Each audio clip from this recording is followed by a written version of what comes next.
നമ്മൾ ഫ്രിക്ഷൻ എന്ന chapter discuss ചെയ്തിരുന്നു. അപ്പോൾ അതിൽ പറഞ്ഞിട്ടുണ്ടായിരുന്ന അതിലെ പ്രോബ്ലംസ് അടുത്ത ഒരു വീഡിയോയിൽ ഡിസ്കസ് ചെയ്യാമെന്ന്. അപ്പോൾ നമ്മളിവിടെ ഡിസ്കസ് ചെയ്യാൻ പോകുന്നത് ഫ്രിക്ഷൻ എന്ന് പറഞ്ഞ ചാപ്റ്ററിലെ പ്രോബ്ലംസ് ആണ്. നമ്മുടെ ഒബ്ജക്റ്റീവ് എന്ന് പറയുന്നത് സോൾവ് പ്രോബ്ലംസ്. ഇതിലാദ്യം നമ്മൾ ഫ്രിക്ഷനിൽ കുറച്ച് ഇക്വേഷൻസും കാര്യങ്ങളൊക്കെ പറഞ്ഞിട്ടുണ്ടായിരുന്നു. ജസ്റ്റ് അതൊക്കെ ഒന്ന് നോക്കാം. ആദ്യം പറഞ്ഞത് coefficient of friction. Coefficient of friction എന്ന് പറഞ്ഞു കഴിഞ്ഞാൽ ഒരു ഒബ്ജക്റ്റ് ചലിക്കുന്നതിന് തൊട്ട് മുന്നേ അവിടെയുള്ള ഫ്രിക്ഷണൽ ഫോഴ്സും അപ്ലൈഡ് ഫോഴ്സും തുല്യമാവും. ആ സമയത്തുള്ള ഫോഴ്സിനെയാണ് ലിമിറ്റിംഗ് ഫ്രിക്ഷൻ എന്ന് പറയുന്നത്.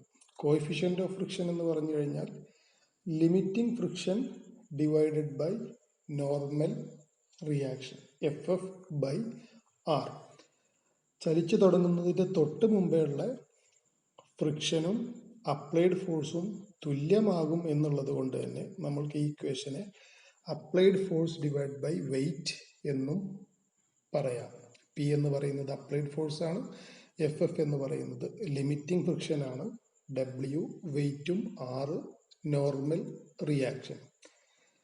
ഇനി ഒരു കാര്യം കൂടെ ഇതിൽ ശ്രദ്ധിക്കേണ്ടത്, ഒരു ഒബ്ജക്റ്റ് ചലിപ്പിക്കാൻ കൊടുക്കേണ്ട മിനിമം ഫോഴ്സ് എന്ന് പറയുന്നത് അതിൻ്റെ ലിമിറ്റിംഗ് ഫ്രിക്ഷന് തുല്യമായിട്ടുള്ള ഫോഴ്സ് തന്നെയാണ്. ലിമിറ്റിംഗ് ഫ്രിക്ഷനേക്കാളും ഫോഴ്സ് നമ്മൾ കൊടുക്കുമ്പോഴാണ് ആ ഒബ്ജക്റ്റ് മൂവ് ചെയ്ത് തുടങ്ങുന്നത്. ഒരു വസ്തുവിനെ ചലിപ്പിക്കാൻ കൊടുക്കേണ്ട മിനിമം ഫോഴ്സ് അപ്ലൈഡ് ഫോഴ്സ് എന്ന് പറയുന്നത് അവിടെയുള്ള ലിമിറ്റിംഗ് ഫോഴ്സിന് തുല്യമായിരിക്കും. അതാണ് നമ്മൾ ഈ പറഞ്ഞ P/W ഓർ FF/R എന്നുള്ളത് കൊണ്ട് ഉദ്ദേശിക്കുന്നത്. ദെൻ അടുത്തത് പറഞ്ഞത് ആംഗിൾ ഓഫ് ഫ്രിക്ഷൻ ആണ്. ആംഗിൾ ഓഫ് ഫ്രിക്ഷൻ എന്താണെന്ന് പറഞ്ഞിരുന്നു. നോർമൽ റിയാക്ഷൻ്റെയും ലിമിറ്റിംഗ് ഫ്രിക്ഷൻ്റെയും റിസൾട്ടൻ്റ് നോർമൽ റിയാക്ഷനുമായിട്ട് മേക്ക് ചെയ്യുന്ന ആംഗിളാണ് ആംഗിൾ ഓഫ് ഫ്രിക്ഷൻ എന്ന് പറയുന്നത്. ഇവിടെ നമ്മളത് ഡിനോട്ട് ചെയ്തിട്ടുള്ളത് ഫൈ എന്ന ലെറ്റർ കൊണ്ടാണ്. അപ്പോൾ tan of angle of friction is equal to FF/R. FF/R അല്ലെങ്കിൽ P/W എന്ന് പറഞ്ഞു കഴിഞ്ഞാൽ നമുക്കറിയാം അത് കോയിഫിഷ്യൻ്റ് ഓഫ് ഫ്രിക്ഷൻ ആണ്.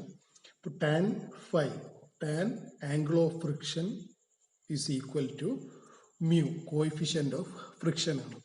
Tangent of angle of friction is equal to coefficient of friction mu.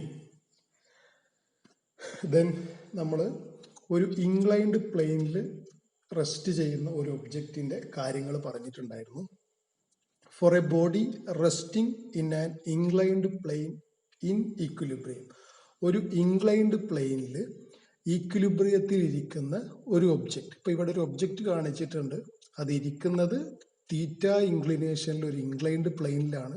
പക്ഷേ അത് ഈക്വിലിബ്രിയത്തിലാണ് എന്ന് പറഞ്ഞിട്ടുണ്ട്. ഈക്വിലിബ്രിയത്തിലാണ് എന്ന് പറഞ്ഞു കഴിഞ്ഞാൽ അത് ചലിക്കുന്നില്ല, അതേ പൊസിഷനിൽ തന്നെ അത് ഇരിക്കുകയാണ്. അപ്പോൾ എപ്പോഴാണ് അത് ഇക്വിലിബ്രിയത്തിലാവുക? അത് ഇക്വിലിബ്രിയത്തിലാകുന്ന സമയം അല്ലെങ്കിൽ ചലിച്ച് തുടങ്ങുന്നതിൻ്റെ തൊട്ട് മുമ്പ് വരെ ഇക്വിലിബ്രിയം കണ്ടീഷനിൽ അതിൻ്റെ ആംഗിൾ ഓഫ് ഇൻക്ലിനേഷൻ എന്ന് പറയുന്നത് ആംഗിൾ ഓഫ് ഫ്രിക്ഷന് തുല്യമായിരിക്കും.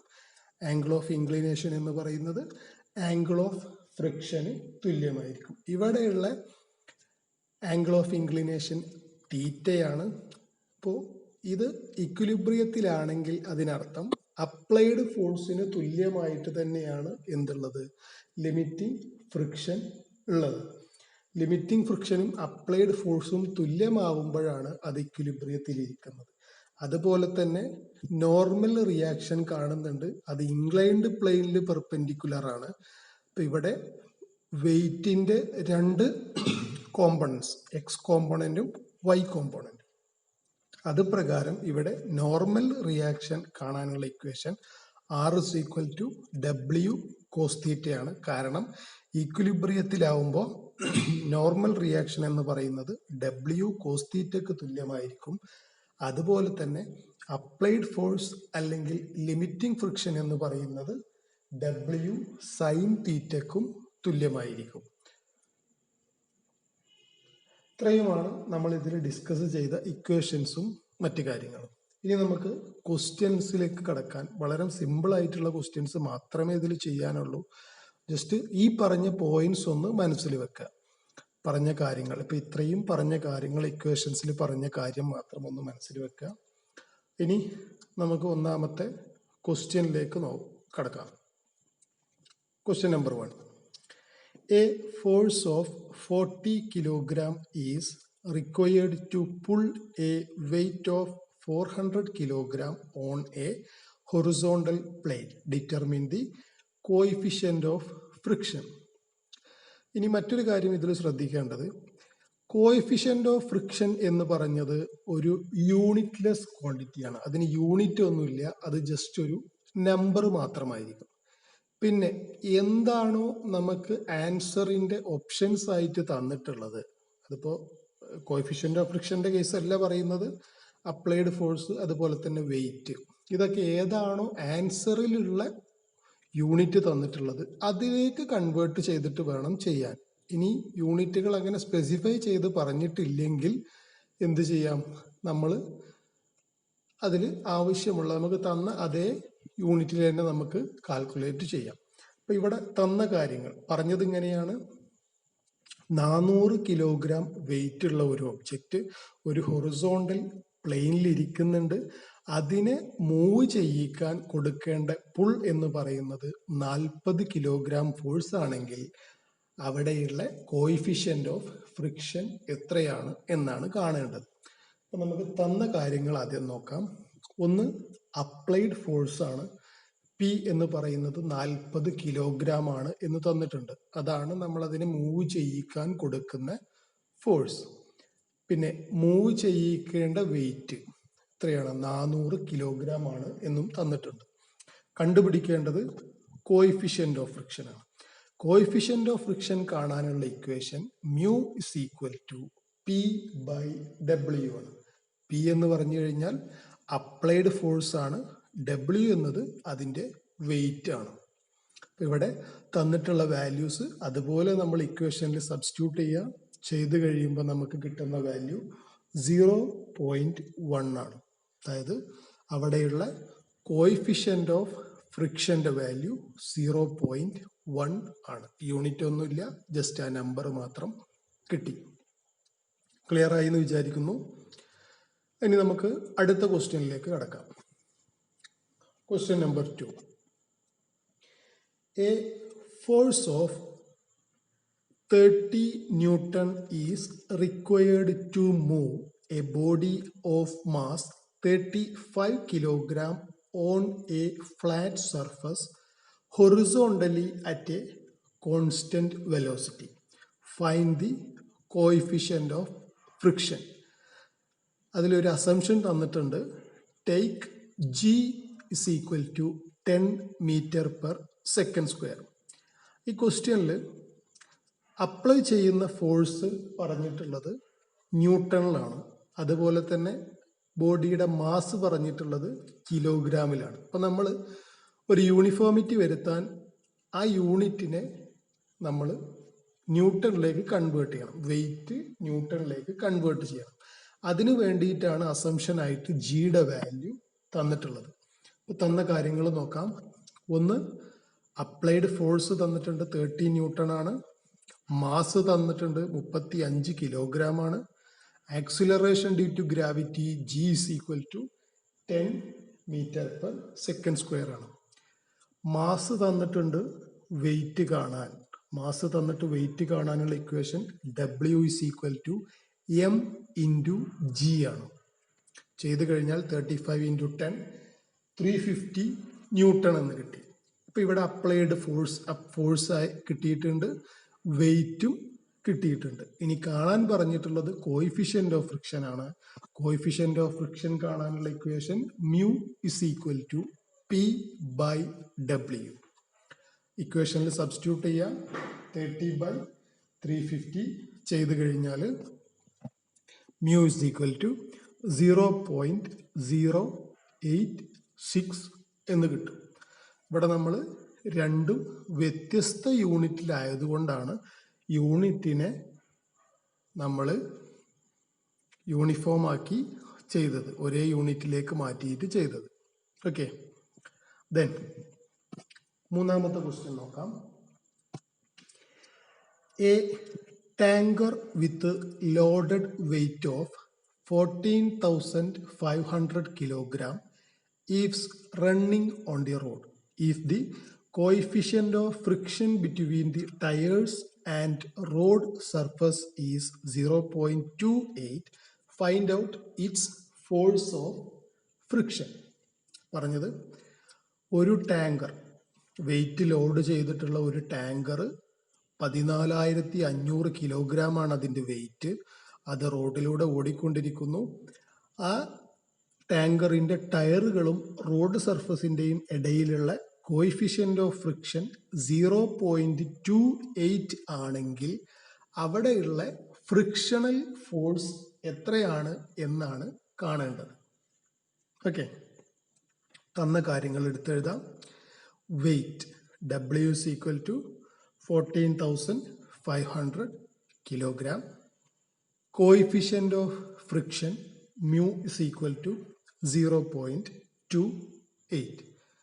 Coefficient of friction equation നമ്മൾക്കറിയാം. mu is equal to F by R, limiting frictional force divided by normal reaction.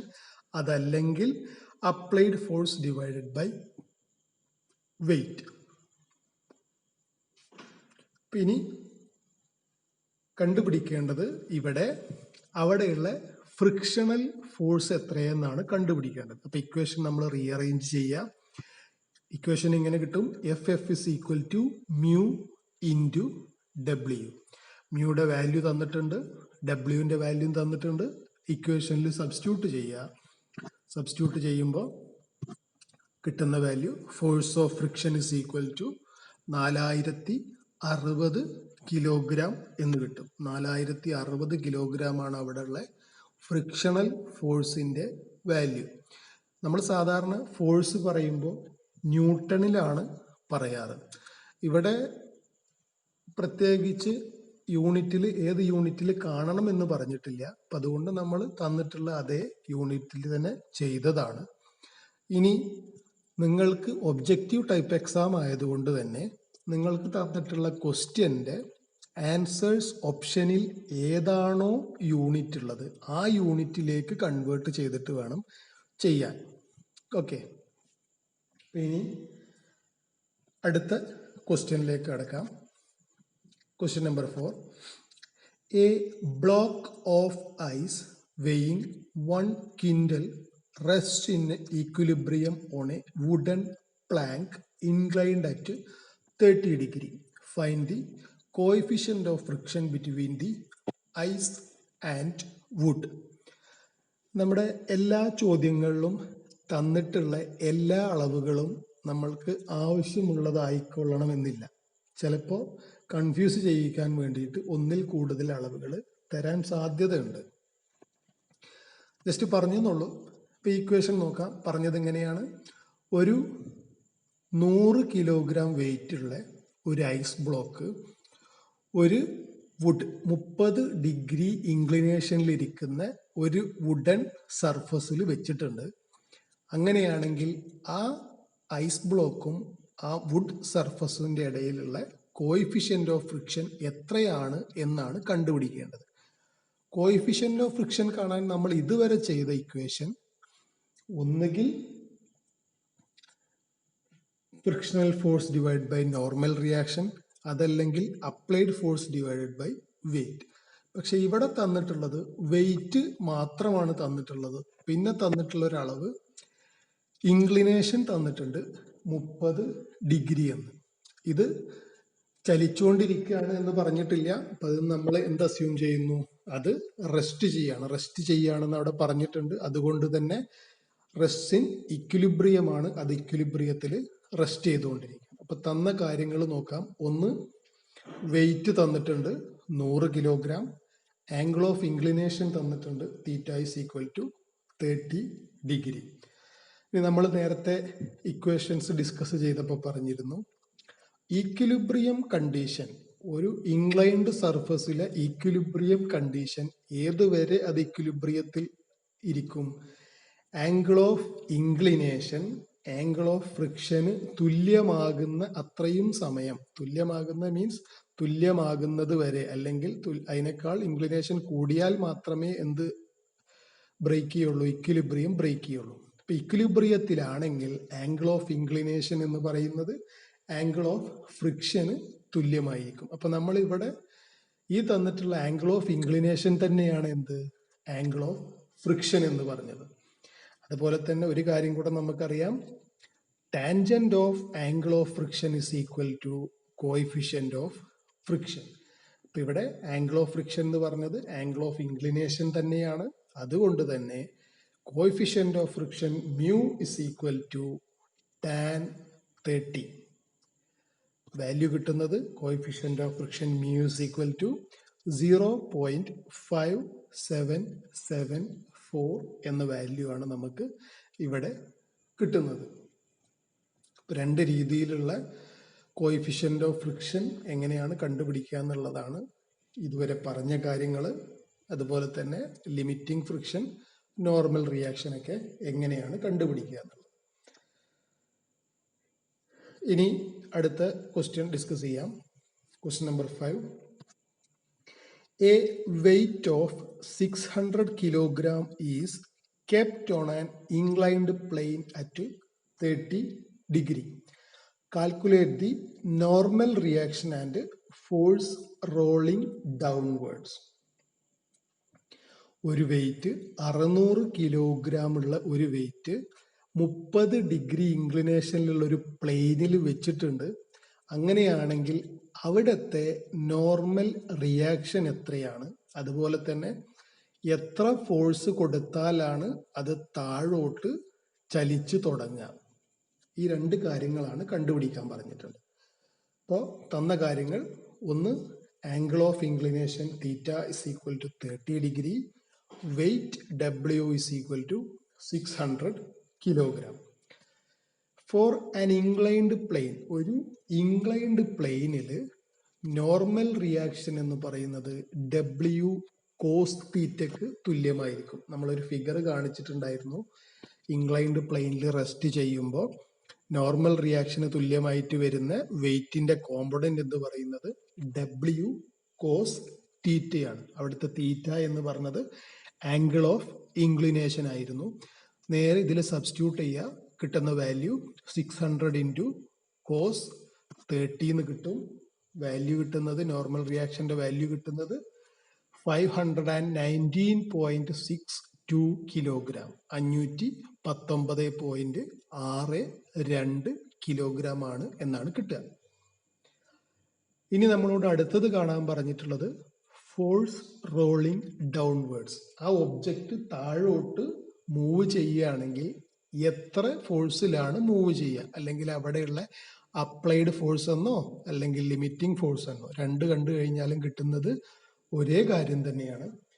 Force rolling downwards P is equal to, നമ്മൾ ആ ഫിഗറിൽ കാണിച്ചിരുന്നു, ലിമിറ്റിംഗ് ഫ്രിക്ഷണൽ ഫോഴ്സിന്റെ ഭാഗത്തേക്ക് വെയിറ്റിന്റെ കോമ്പോണന്റ് എന്ന് പറയുന്നത് ഡബ്ല്യു സൈൻ തീറ്റ ആയിരുന്നു. ഇപ്പൊ ഫോഴ്സ് റോളിംഗ് ഡൗൺവേർഡ്സ് എന്ന് പറഞ്ഞു കഴിഞ്ഞാൽ അപ്ലൈഡ് ഫോഴ്സ് ആയിട്ട് കണക്കാക്കുക.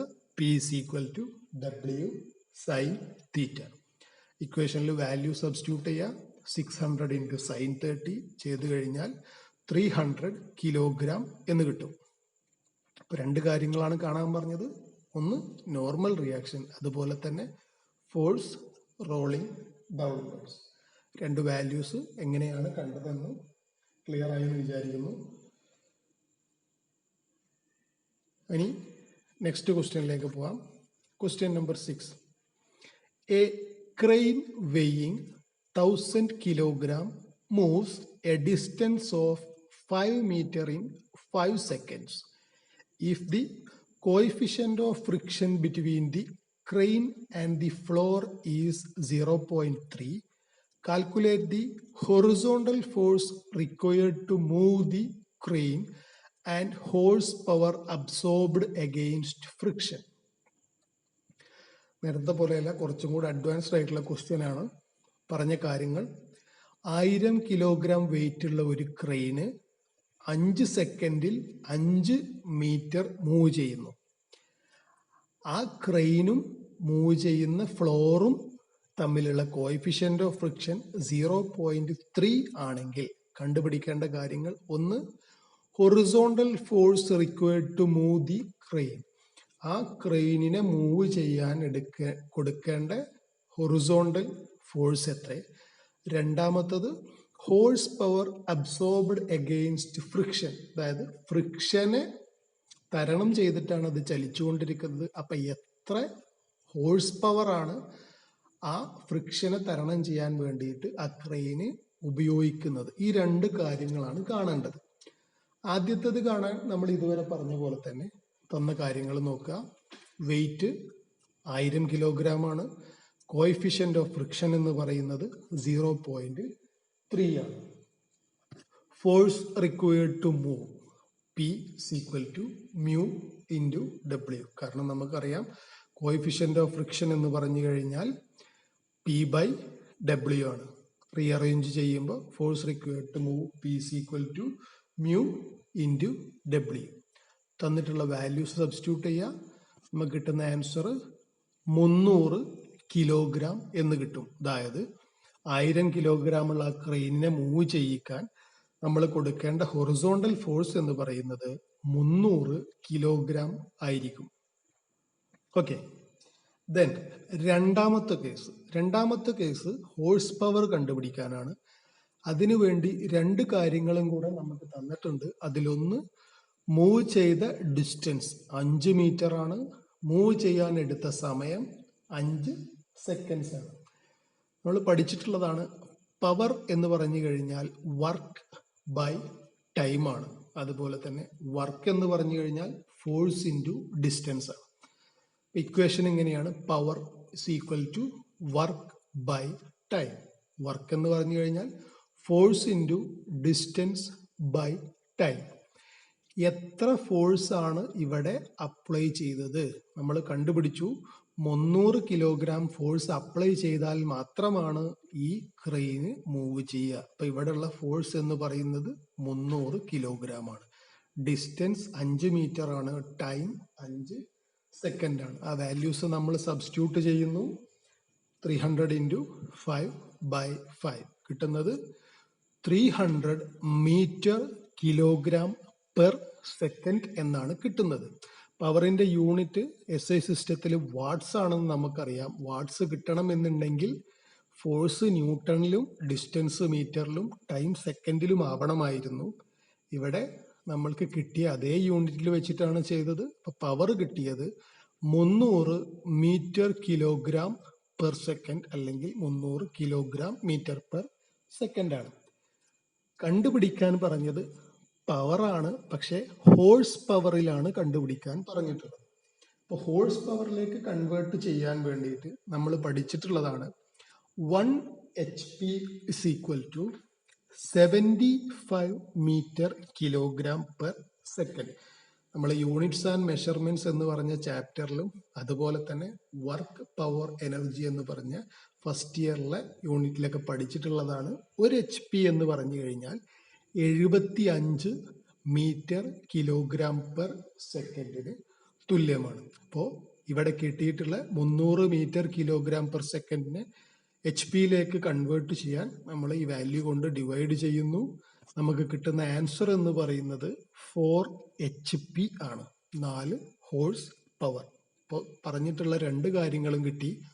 ഒന്ന്, അതിനെ മൂവ് ചെയ്യിക്കാൻ അപ്ലൈ ചെയ്യേണ്ട ഫോഴ്സ് എന്ന് പറയുന്നത് 300 കിലോഗ്രാം ആണ്. അതുപോലെ തന്നെ അവിടെയുള്ള ഫ്രിക്ഷണൽ ഫോഴ്സിനെ ഓവർകം ചെയ്യാൻ വേണ്ടിയിട്ട് അത് അബ്സോർബ് ചെയ്യുന്ന ഹോഴ്സ് പവർ 4 HP ആണ്. ക്വസ്റ്റ്യൻ ക്ലിയർ ആയി എന്ന് വിചാരിക്കുന്നു. ലാസ്റ്റ് ഒരു ക്വസ്റ്റ്യനും കൂടെ നമുക്ക് ഡിസ്കസ് ചെയ്യാം. Calculate the angle of inclination if A weight of 150 kilogram is in equilibrium. Coefficient of friction is 0.25. Calculate the force of friction also. Okay. Angle of inclination ആണ് കണ്ടുപിടിക്കേണ്ടത് എന്ന് പറഞ്ഞിട്ടുണ്ട്. ഈക്വിലിബ്രിയത്തിലാണ് എന്നും പറഞ്ഞിട്ടുണ്ട്. അപ്പൊ ഇതിൽ നിന്ന് നമുക്ക് മനസ്സിലാവുന്ന കാര്യം, ഒരു ഇൻക്ലൈൻഡ് പ്ലെയിനിലാണ് ഒബ്ജക്റ്റ് ഇരിക്കുന്നത്, അത് ചലിക്കുന്നില്ല, ഇക്വിലിബ്രിയത്തിലാണ് ഇരിക്കുന്നത്. ഇപ്പൊ തന്ന കാര്യങ്ങൾ നോക്കാം. ഒന്ന്, വെയിറ്റ് തന്നിട്ടുണ്ട് 150 കിലോഗ്രാം ആണ്. കോയിഫിഷ്യന്റ് ഓഫ് ഫ്രിക്ഷൻ തന്നിട്ടുണ്ട് 0.25 ആണ്. ഇനി നമ്മൾ ഒരു ഒബ്ജക്റ്റ് ഇരിക്കുന്നുണ്ട്, ആ ഒബ്ജക്റ്റ് റെസ്റ്റിലാണ്, ഇൻക്ലൈൻഡ് പ്ലെയിനിലാണ്. അങ്ങനെയാണെങ്കിൽ ഇക്വിലിബ്രിയത്തിൽ അവിടെയുള്ള ആംഗിൾ ഓഫ് ഇൻക്ലിനേഷൻ എന്ന് പറയുന്നത് ആംഗിൾ ഓഫ് ഫ്രിക്ഷന് തുല്യമായിരിക്കും. അതായത് ടാൻ തീറ്റ അല്ലെങ്കിൽ tan phi is equal to mu ആയിരിക്കും. മ്യൂയുടെ വാല്യൂ ഇവിടെ തന്നിട്ടുണ്ട്. അതുകൊണ്ട് തന്നെ ഇതിൽ നിന്ന് നമുക്ക് തീറ്റയുടെ വാല്യൂ കണ്ടുപിടിക്കാം. Theta is equal to tan inverse 0.25 ചെയ്ത് കഴിയുമ്പോൾ നമുക്ക് കിട്ടുന്ന ആംഗിൾ ഓഫ് ഇൻക്ലിനേഷൻ എന്ന് പറയുന്നത് 14 ഡിഗ്രി 2 മിനിറ്റ് 10 സെക്കൻഡ്സ് ആണ്. 14 ഡിഗ്രി 2 മിനിറ്റ് 10 സെക്കൻഡ്സ് ആണ്. ഒരു കാര്യം കിട്ടി, ആംഗിൾ ഓഫ് ഇൻക്ലിനേഷൻ എത്രയാണെന്നുള്ളത്. അടുത്തത് കാണാൻ പറഞ്ഞിട്ടുള്ളത് ഫോഴ്സ് ഓഫ് ഫ്രിക്ഷൻ അല്ലെങ്കിൽ ലിമിറ്റിംഗ് ഫ്രിക്ഷൻ എത്രയാണെന്നാണ്.